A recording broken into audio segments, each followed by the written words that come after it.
আপনাদের পায়ে ধরে কই,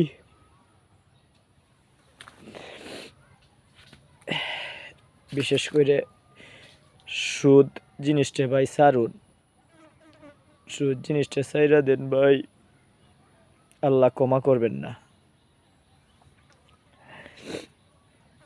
আল্লাহ ক্ষমা করবেন না, পাপ কাজ ছাড়ুন ভাই।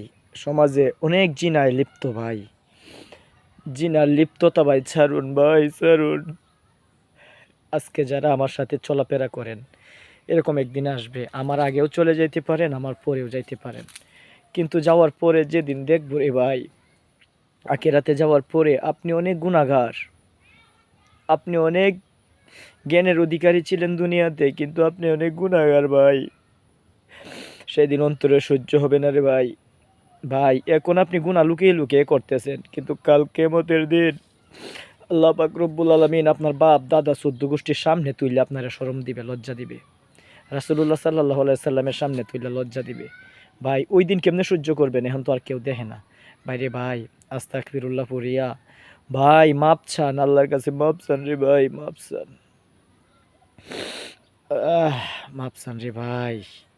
আল্লাহ ছাড়া কিচ্ছু নাই।